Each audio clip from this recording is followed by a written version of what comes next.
नहमदुहु व नुसल्ली अला रसूलिहिल करीम अम्मा बाद फ़अऊज़ु बिल्लाहि मिनश शैतानिर रजीम बिस्मिल्लाहिर रहमानिर रहीम। मेरे अज़ीज़ साथियों, सामीन किराम, आपको मालूम है कि बहुत मुबारक अज़ीमुश्शान महीना वो अपने आखिरी मराहिल में है और उसके इख्तितामी लम्हात हैं, आखिरी अशरा है। और फिर इस आखिरी अशरे में जो ताक़ रातें हैं उसकी भी जो है तकरीबन एक दो रातें बाकी हैं। तो ये ईद से पहले पहले एक बहुत अहम ज़रूरी काम की तरफ आपको मुतवज्जे कराना है और आपकी तवज्जो मबज़ूल करानी है। वो है फितराना, जिसको हम पश्तो में सरसाया बोलते हैं। इसका हुक्म क्या है और ये जो है ये कब अदा करना है और किस किस जो यानी कि ज़िम्मे किस किस मुसलमान के ज़िम्मे इसका अदा करना ज़रूरी है और किस किस को दिया जा सकता है। तो पहले नंबर बात जो है सरसाया, फितराना। तो इसकी फजीलत तो बहुत सारी है, वो इस थोड़े से यानी छोटे से क्लिप में उसको बयान करना बहुत मुश्किल होगा। लेकिन एक आम यानी एक छोटी सी मुबारक हदीस है तिरमिज़ी शरीफ की और मिशकात शरीफ की भी है कि नबी करीम सल्लल्लाहु अलैहि वसल्लम जब ये लम्हात आया करते थे रमज़ान का आखिरी अशरा, तो मदीना मुनव्वरा और मक्का मुकर्रमा के गली कूचों में एक आदमी को भेजा करते थे कि तुम लोग ऐलान करो कि वो जो है सारे मुसलमान ग़ुलाम यानी जो आज़ाद हैं, आकिल हैं, बालिग हैं, नाबालिग हैं और छोटे हैं, बड़े हैं, बूढ़े हैं, जवान हैं, सब मर्द हैं, औरतें हैं, सब अपनी अपनी तरफ से ये फितराना और सरसाया सदका फितर अदा किया करें। तो इसका फ़ायदा क्या है, इसकी हिकमत क्या है? तो उलमाए किराम इस हदीस के नीचे फरमाते हैं कि इसका एक बड़ा फ़ायदा ये है कि जो रोज़ादार हैं उसके रोज़ों की सफाई हो जाएगी। जैसे हम नमाज में हमसे गलती हो जाती है तो हम आखिर में सजदे सहवा करते हैं, इसलिए कि वो सजदा सहवा से हमारे उस नुकसान का इजाला हो जाए।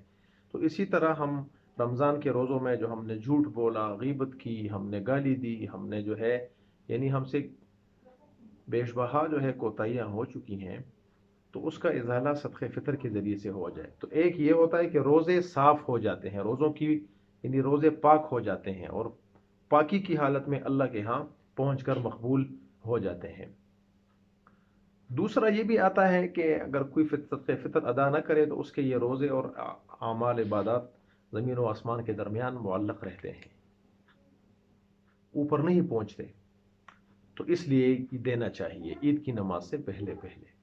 और दूसरा इसका जो फ़ायदा है और हिकमत है वो ये है कि यानी गरीब जो लोग हैं, फ़कीर जिनको दिया जाता है, ताकि वो भी ईद की खुशियों में हमारे साथ शरीक हो सकें और वो भी अपनी ईद और अपनी ईद की खुशियों को अच्छे और भरपूर अंदाज से मनाएं, अपने बच्चों को अपने साथ खुशियों में शरीक कर सकें, उनके लिए कुछ ले सकें।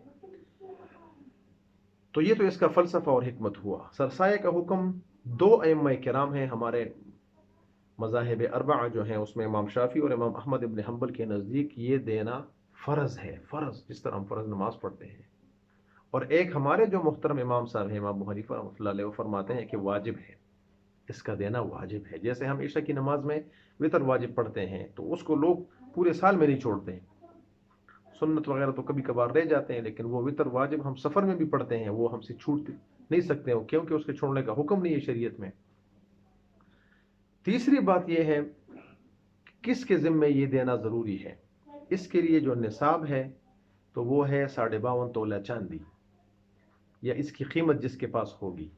आजकल 2-3 दिन पहले जो मैंने अखबार में देखा था तो चांदी की जो है वो फ़ी तोला कीमत उसकी थी यानी 2600 रुपये, यानी 2600। तो अगर इसको 52.5 तोले के साथ मल्टीप्लाई करें तकरीबन 1 लाख या जो है 30,000 या 1,35,000 के लगभग बनते हैं। तो ये पैसे जिसके पास हैं उसने लॉकर में रखे हुए हैं, उसने जो है अकाउंट में रखे हुए हैं, बैंक में रखे हुए हैं, घर में अलमारी में पड़े हैं, और ये पैसे घर के किसी ज़रूरत में किसी खर्चे की मद में इस्तेमाल नहीं होते, तो ये शख्स सदक़े फ़ितर अदा करेगा अपनी तरफ से, अपने नाबालिग औलाद और बच्चों की तरफ से। اور اگر اس کے پاس خود ہیں، اس کے بچے بیوی نہیں ہیں، تو یہ خود اپنی طرف سے دے گا. بیوی کا صدقہ فطر اس کے ذمہ نہیں ہے، اور جو بالغ اولاد ہیں اس کا صدقہ فطر اس کے ذمہ نہیں ہے. اگر دے دے تو ادا ہو جائے گا. تو یہ اہم مسئلہ ہے، ہر کوئی نہیں دے گا. یہ جو جس کے پاس یہ نصاب ہوگا تو اس پر یہ صدقہ فطر دینا ضروری ہے اور واجب ہے. جس کے پاس یہ نصاب نہیں ہے تو اس کو معاف ہے، وہ اگر دے دے تو اس کے روزوں کی صفائی ہو جائے گی، اس کو جو ہے نفلی صدقے کا ثواب مل جائے گا. بہت اچھی بات ہے، اور اللہ تعالیٰ اس کو اس صدقے کی برکت سے بہت سب کچھ دے دے گا. کس کو دیں گے؟ جو غریب ہوگا، مستحق ہوگا، جس کے پاس یہ نصاب نہیں ہوگا تو وہ لے بھی سکتا ہے، اس کو دے بھی سکتے ہیں. اس لیے میرے یعنی سامعین، معزز سامعین، تو اس کا جو ہے اہتمام کرنا چاہیے اور اس کی پابندی بھی کرنی چاہیے. کیوں؟